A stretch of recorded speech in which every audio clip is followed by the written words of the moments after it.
Hello friends, welcome to Riyaz classes. आज के session में we will study about the topic trade policy reforms. This topic is part of unit 17 economic reforms of the subject business environment MCO 4 MCOM second year IGNOU. Before we begin, if you like the videos that I'm sharing, do hit the like button. Do share your comments to let me know you find all this useful for your studies. Also, don't forget to subscribe so that you won't miss out on watching and learning from my videos.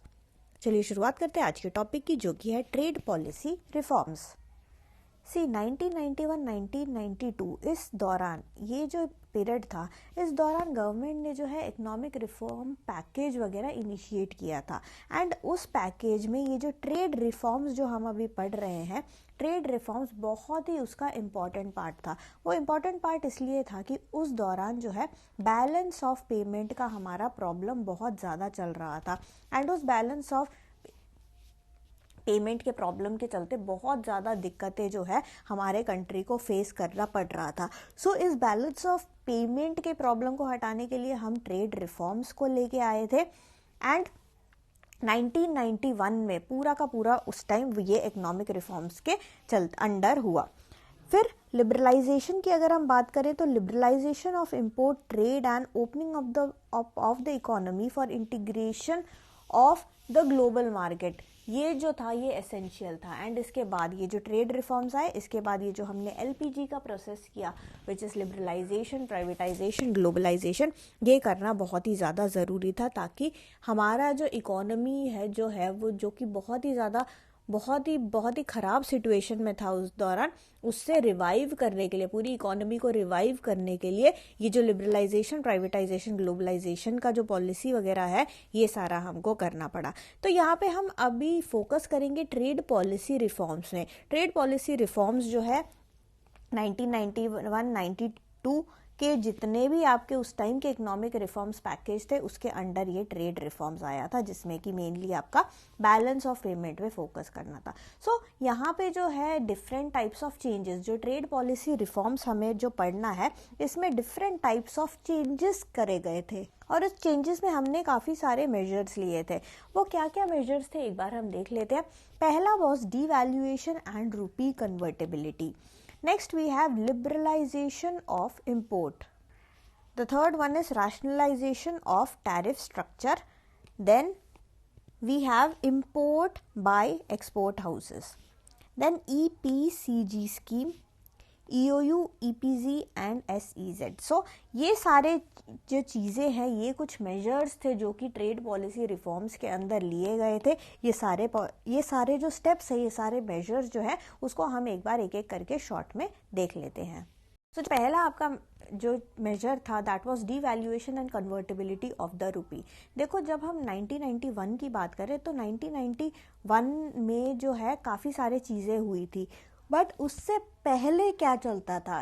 अगर हम 1973 की बात करें तो 1973 में जो हमारा rupee था, it was pegged against a bracket of currency. Rupee को जो था, उसको एक जो है करेंसी, जो एक बास्केट ऑफ करेंसीज होता है, कुछ करेंसीज होते हैं, उससे पेग करके रखा हुआ था। एंड वो करेंसीज थे जैसे कि डॉलर हो गया, US डॉलर हो गया, पाउंड स्टर्लिंग हो गया, फ्रैंक हो गया आपका, फिर आपका डॉइश मार्क हो गया, येन हो गया। ये करेंसीज, ये कुछ बास्केट ऑफ करेंसीज है जिससे कि रुपए के जो वैल्यू है उसको पेग करके रखा हुआ था। बट इन 1991 जो है, वहाँ पे जो है डिवैल्यू कर दिया गया। इस चीज़ को डिवैल्यू कर दिया गया। डिवैल्यू भी 2 स्टेज में जो है वो किया गया बाय अबाउट 18%।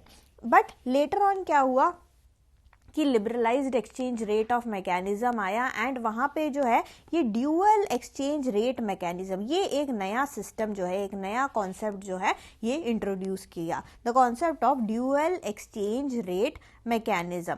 सो यहाँ पे जो है, यहाँ पे क्या चीज़ होता है, यहाँ पे 40-60 का रेशियो रहता है, जिसके अंदर आप 40% जो होता है, 40% ऑफ फॉरेन एक्सचेंज अर्निंग जो होता है, वो आपको ऑफिशियल रेट पे सरेंडर करना पड़ेगा। ऑफिशियल एक्सचेंज रेट जो है, उस पे आपको 40% तो सरेंडर करना पड़ेगा। और जो बाकी का 60% है, 60% को आप पार्शियली कन्वर्ट कर सकते हो। ओके, सो 40% को आपको जो ऑफिशियल एक्सचेंज रेट है उस पर कन्वर्ट करना पड़ेगा, उस पर सरेंडर कर देना पड़ेगा, एंड 60% को आप क्या कर सकते हो, आप पार्शियली कन्वर्ट कर सकते हो। So this is about your devaluation and convertibility of rupee.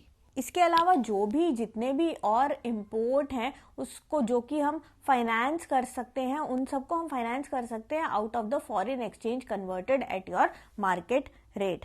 इसके अलावा जो आरबीआई है, हमारा जो रिजर्व बैंक ऑफ इंडिया है, जो ये सब देखता है, आरबीआई ने जो है एज टाइम जैसे जैसे टाइम बीता उसने भी काफ़ी सारे पॉलिसीज़ वगैरह में काफ़ी सारे, देखो पहले रिस्ट्रिक्शंस वगैरह ज़्यादा थे, पेमेंट रिस्ट्रिक्शन की यहाँ पे हम बात कर रहे हैं क्योंकि आरबीआई तो पेमेंट का ही देखता है ना। सो यहाँ पे पेमेंट रिस्ट्रिक्शन जो थे वो काफ़ी ज़्यादा थे, वो सब हटा दिए गए थे, एंड सेवरल रिलैक्सेशन भी जो था वो आरबीआई ने दिया था।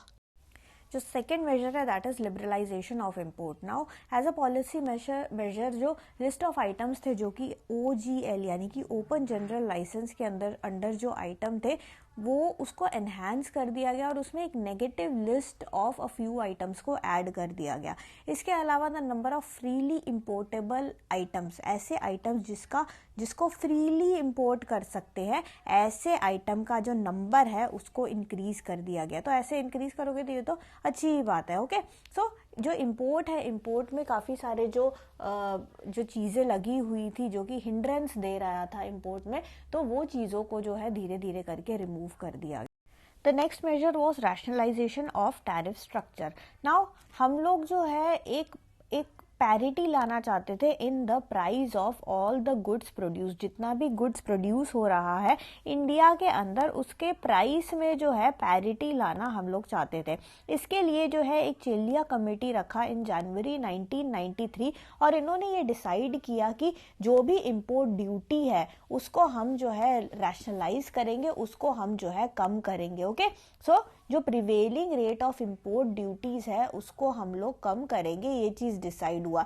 एंड ये एकदम से डिसाइड नहीं हुआ, इसको जो है धीरे धीरे करके एप्लीकेबल किया गया।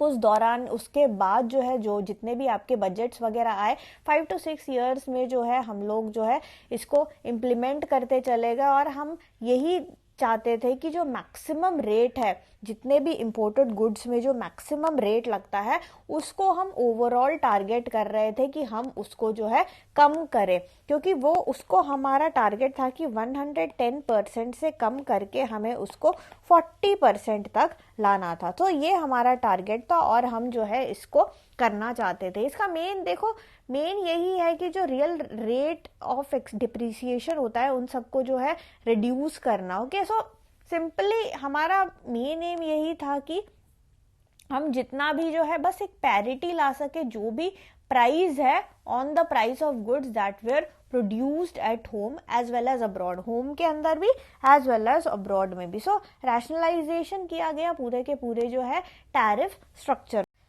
The next major is import by export houses and trading houses. So अगर हम 1991 से ही बात करें तो गवर्नमेंट ने जो है एक ऐसा पॉलिसी कर रखा है जिसमें वो जो है बहुत सारे आइटम्स जो है इम्पोर्ट करना अलाउ कर रखा है। By all this trading houses, जितने भी एक्सपोर्ट हाउसेज है, जितने भी ट्रेडिंग हाउसेज है, ये जो है सेल्फ सर्टिफिकेशन करके जो है काफ़ी सारे आइटम्स को जो है इम्पोर्ट वगैरह ये लोग कर सकते थे under this advance licensing system. और इससे इनको जो है free import and export, duty free export import जो है वो ये लोग कर सकते थे।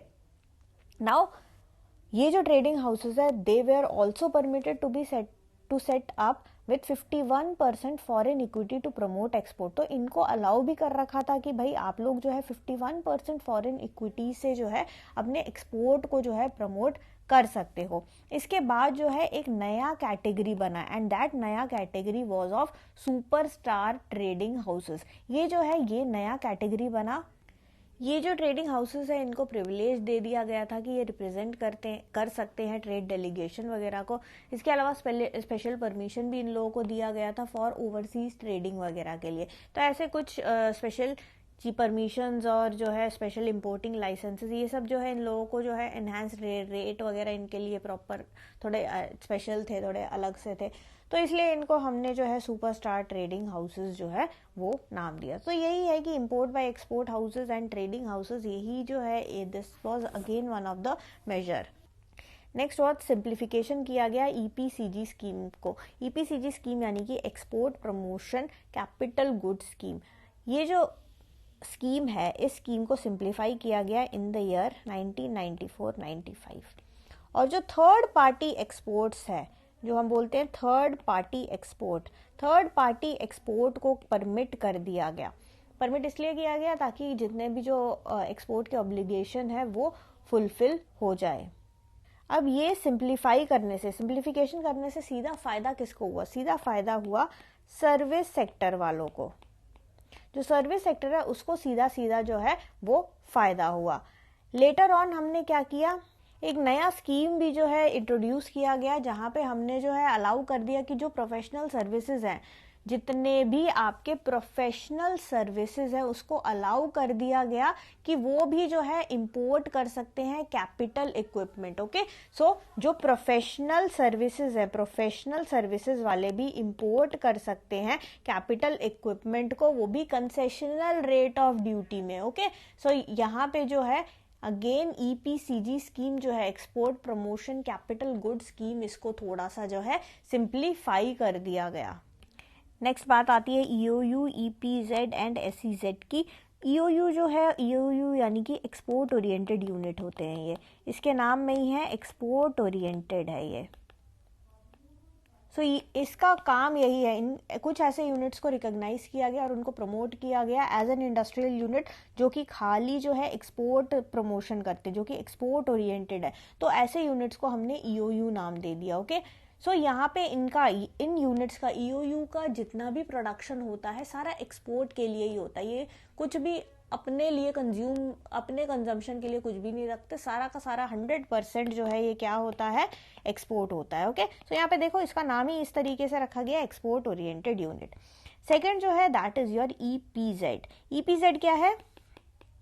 It is export processing zone.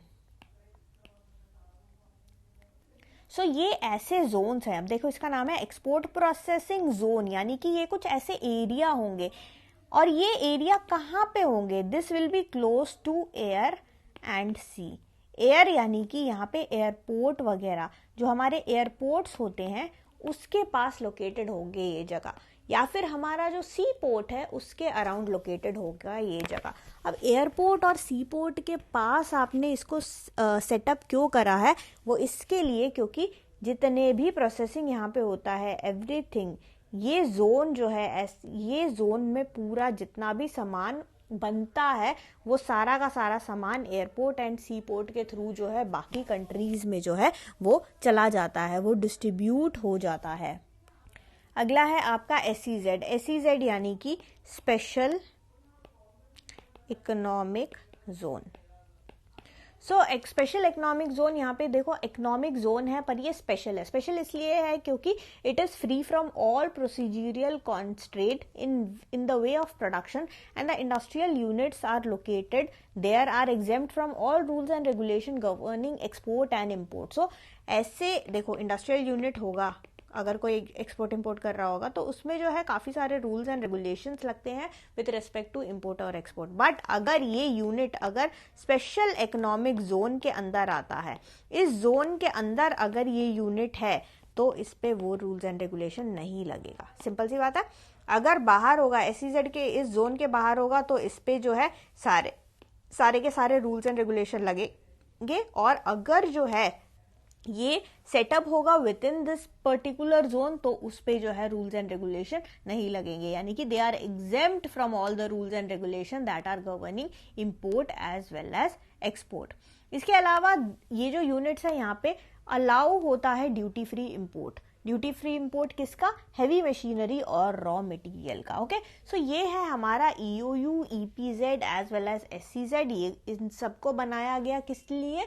Mainly ये तीनों के तीनों एक्सपोर्ट ओरिएंटेड हैं, जाकि हमारा मेन पर्पस यही था कि भाई ज़्यादा से ज़्यादा जो है हमारा एक्सपोर्ट हो, हमारा इंडिया का सामान जो है वो ज़्यादा से ज़्यादा बाहर जाए, क्योंकि बाहर जाएगा, बाहर एक्सपोर्ट होने का फ़ायदा क्या है, हमारे यहाँ पे जो है हम कुछ भी चीज़ एक्सपोर्ट करते हैं ना, देखो कुछ भी चीज़ बाहर जाता है उसके बदले पैसा आता है। अब पैसा, क्योंकि हम लोग फॉरेन, यहाँ पे फॉरेन की बात कर रहे हैं, हम इंडिया में दिल्ली से मुंबई नहीं सामान बेच रहे हैं, ओके, हम यहाँ पे बेच रहे हैं इंडिया से यूएसए, इंडिया से कनाडा, इंडिया से ऑस्ट्रेलिया, इंडिया से जापान, ऐसे दूसरे कंट्रीज में जो है हम सामान बेच रहे हैं। एंड जब हम अपना सामान बाहर को दूसरे कंट्रीज में देते हैं ना, तो वो अपना फॉरेन करेंसी हमको देते हैं इन रिटर्न, वो थोड़ी रुपए लेके बैठे हुए हैं। तो वो अपना जब यूएस डॉलर, अगर हमने जो है हमने यूएस में बेचा सामान और यूएस वाले हमें पे करेंगे इन यूएस डॉलर, एंड ये यूएस डॉलर कहाँ जाता है, ये हमारा फॉरेक्स रिजर्व जो होता है, हमारे फॉरेक्स रिजर्व को बढ़ाता चला जाता है, okay, so which is a good thing, क्योंकि हमारा कंट्री उस फॉरेक्स रिजर्व को फर्दर यूज कर सकता है किसी काम में। सो यहाँ पे ये तो खैर अलग ही टॉपिक हो गया।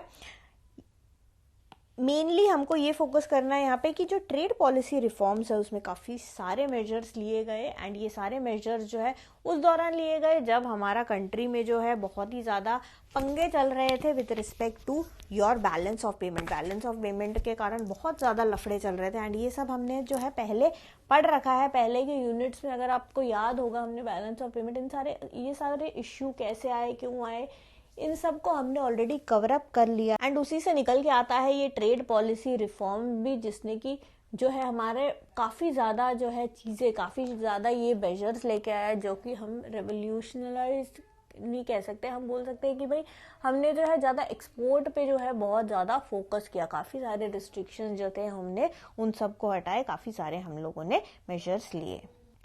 So that's it for this session. Thank you so much for watching. Like, share and subscribe to Riya's classes. Thank you and bye bye.